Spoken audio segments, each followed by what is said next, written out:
Hey y'all, it's Barry with BearIndependent.com, which is where all the cool kids hang out. I wanted to talk to you guys about a few things today, kind of stream of consciousness. The first of these thoughts is life is what you make it. I've talked about this a lot, but we have a lot of new people at the channel. Praise the Most High. It's amazing to me. And life is what you make it. You should make a good life. And good doesn't mean a life that allows you to afford the $400,000 house and the $80,000 car and the perfect wife and the perfect children. And it means a good life that's meaningful, it's impactful, that allows you to be fulfilled in the work that you do, that informs your sense of purpose, that brings you closer to your Creator, that allows you to exercise leadership in your home and in your community, that fills you up. Life should be good. And life should be worth living. And volumes have been written on how to build a good life, how to live a good life, where to find fulfillment. And I don't have all the answers there, nor do I have all the time to really unpack that. But a life should be worth living. If it's not worth living, that doesn't mean that you end that life. It means that you improve your circumstances through blood, sweat, and tears so that your life is worth living. And I think a lot of people come to preparedness not quite understanding that the goal of preparedness is to perpetuate life. What I call perpetuate normalcy for ourselves, for our people. But step one in that is to lead a life that is worth perpetuating. And I think so many of us miss that. I have a brother who's fond of saying, the joy of the Lord is our strength. The joy of the Lord is our strength. Of Yahuwah Elohim, Father God. If you want to be strong, be joyous. Find joy. Find love. Find fulfillment. Do things that even if they are hard, they are good. And you'll find peace in your soul. And if you can get that squared away, or even touch on it from time to time, we're getting on the path. And we're leading a life that's worth living. Not selfishly just for ourselves, but selflessly for all the people around us as well, so that we get those people really good as well. Positions of strength. I've got to be good so I can get you good.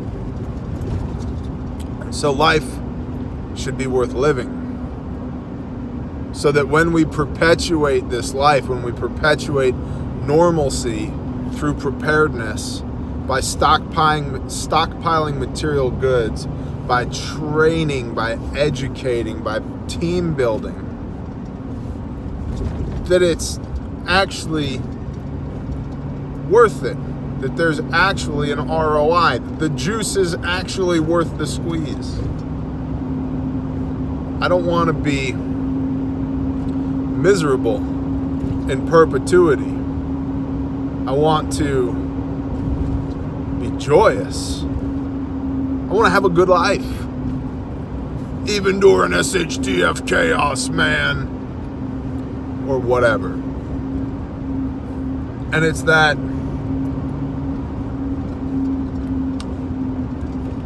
responsibility to my wife and my children, to my church and my tribe and my friends,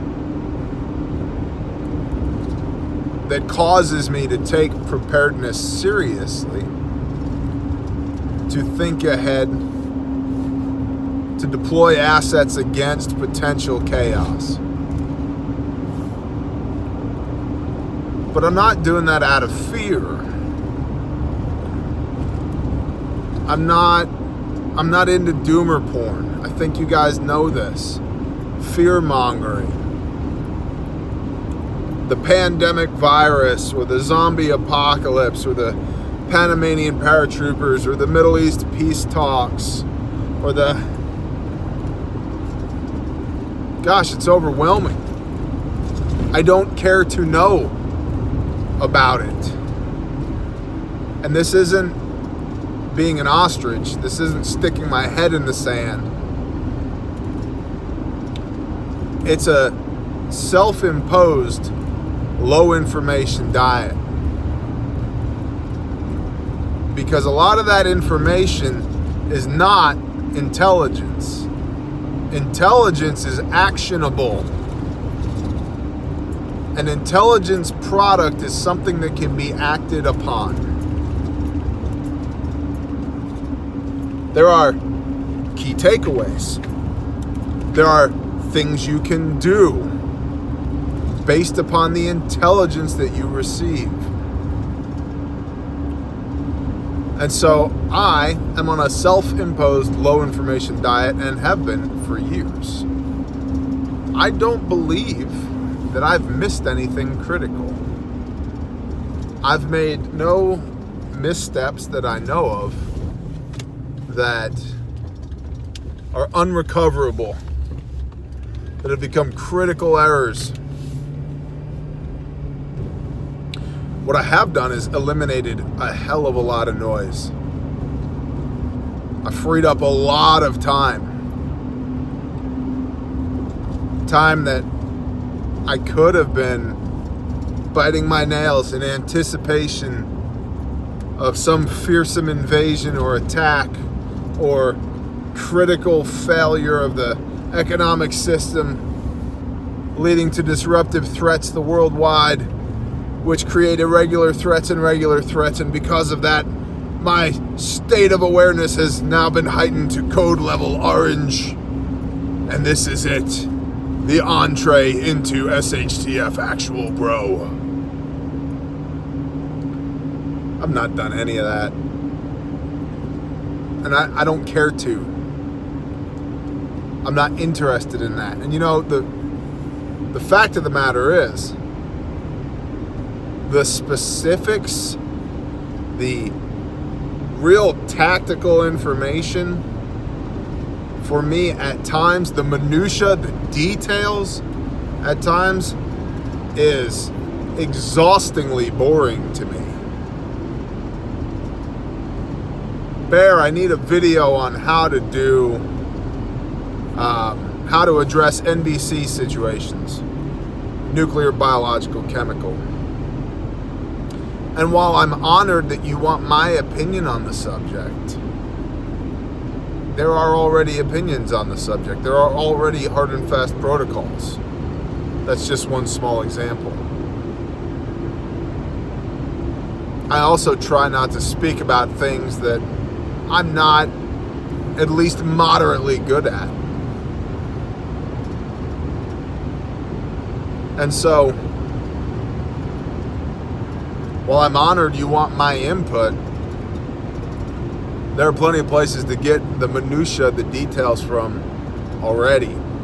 I like thinking about the mental, emotional, spiritual aspects in addition to the physical aspects of preparedness. You definitely need food. You definitely need medical. You definitely need security. You definitely need agriculture. You definitely need people. You definitely need commo. Man, there's a lot of facets of preparedness that these are hard and fast absolutes, non-negotiables.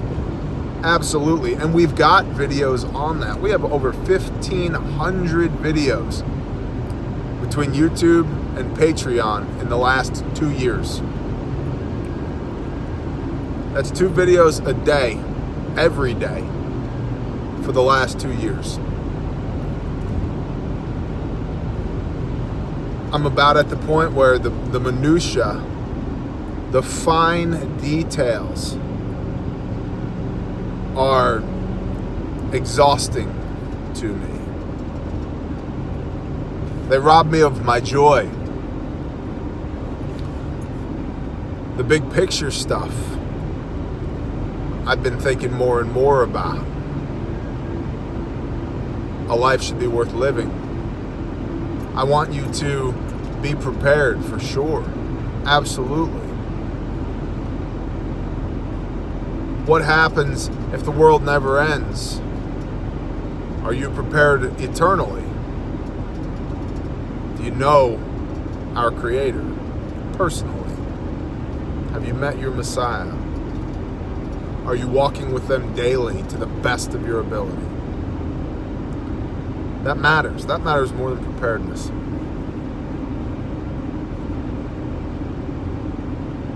Is the way that you conduct yourself in your preparedness a lifestyle that brings you fulfillment and joy? Now, this is different for everybody. To some people, it's a hobby. To some people, it's a perceived threat that they take action against. To some people, it's box checker mentality. To me, it's an agricultural lifestyle. It brings me joy to live the way that I live. It's not always easy, but it's simple. You want food, you raise animals, plant gardens. Not easy, simple. You want meaningful relationships, you take time out of your day, time out of your week to spend time with people. You deploy that time as an asset. You invest it the same way you would invest money into a business or a stock or any other endeavor that you would want to see a return on investment on.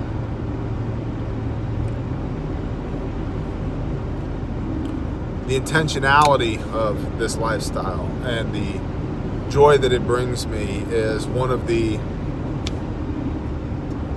great blessings of my life. And so I guess what I'm saying in this video is there are myriad threats. Myriad. There's always something that we have got to be on the lookout for. There are at any one time a dozen things that could end us right now. That being said, the most dangerous thing most of us will do in our daily lives is what I'm doing right now, driving. And while it is possible that some foreign bad actor sets off a dirty bomb somewhere, it's also entirely possible and statistically probable that you experience a structure fire. So do you have a fire extinguisher? Yeah, but see, fire extinguishers aren't sexy. They're not NFA items. There's no 3-day class on how to use a fire extinguisher. There's no former SEALs or Army Rangers or Delta guys teaching people basic home maintenance. This is important, you need to know it. Or this is how you put food in buckets. Or this is how you live an intentional life by investing in other people and letting them invest in you. It's not sexy. But man, it's powerful. It's real. And it brings me joy. And we ought to remember that the whole reason we are prepping in the first place is to perpetuate this existence that we experience right now. Therefore, ergo, this existence ought to be a good one.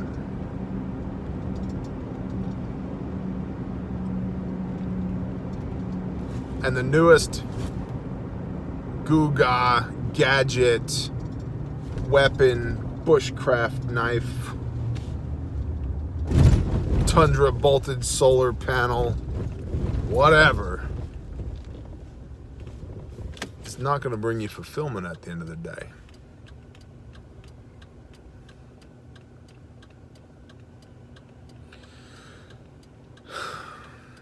So I would just encourage you to be mindful of why are you prepping in the first place? What is the mission statement for your life? And how is it supported by your actions? Shalom, y'all.